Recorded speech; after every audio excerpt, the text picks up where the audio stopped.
আসসালামু আলাইকুম গাইস, আবার আমি চলে আসলাম নতুন ইসলামিক বুক রিডিং নিয়ে চলে আসলাম আপনাদের সামনে। তো দেখতে পাচ্ছেন যেখানে আমাদের প্রিয় নবী হযরত মুহাম্মদ সাল্লাল্লাহু আলাইহি ওয়াসাল্লামের জীবনী সম্পর্কে আমি কিছু কথা আপনাদের সামনে তুলে ধরছি। তো উভয় পরিবর্তন সূত্রে আবদ্ধ হন। সে যুগে আরবের অবস্থা ছিল দ্বন্দ্ব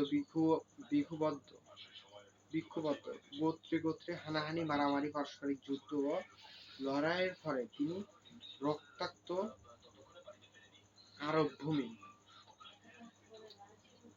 এদিকে অশিক্ষা কুশিক্ষা, অন্যদিকে ধর্মের নাম প্রচলিত ছিল নানা কুসংস্কার, অন্ধবিশ্বাস, গোঁড়ামি ও অর্থহীন আচার অনুষ্ঠান। কন্যা শিশুকে জীবন্ত পুঁতে ফেলা, কন্যা শিশু হলে তাকে সেখানে জীবন্ত পুঁতে ফেলা হতো। পুঁতে ফেলার মতো জঘন্য অপরাধ সেই সময়ের নিত্য ঘটনা। মক্কা কাবা ঘরে ছিল অসংখ্য মূর্তি পূজার নানা স্বতন্ত্র রীতি ছিল। গোত্রে গোত্রে বিরোধ ছিল। জাতির জীবনে অনাচার, অবিচার ও অন্ধকার অমানিসা হযরত মুহাম্মদ সাল্লাল্লাহু আলাইহি ওয়াসাল্লামকে বিচলিত করত।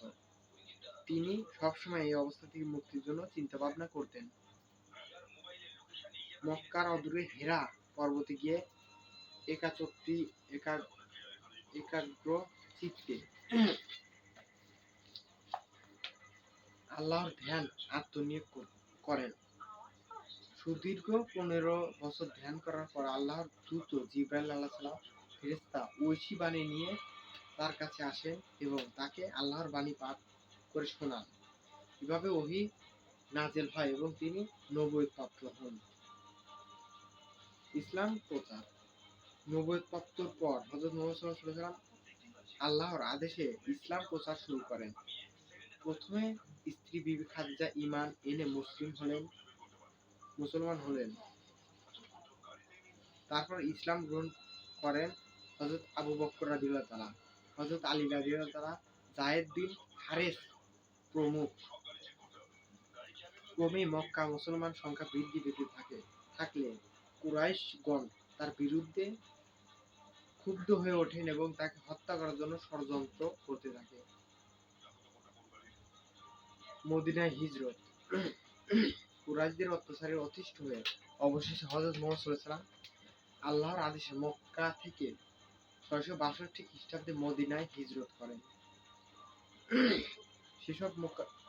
যেসব মক্কাবাসী হযরতের সঙ্গে মদিনায় গিয়েছিলেন তাদের মুহাজির শরণার্থী এবং যারা তাদের আশ্রয় দিয়েছিলেন তাদের আনসার সহযোগকারী বলা হয়।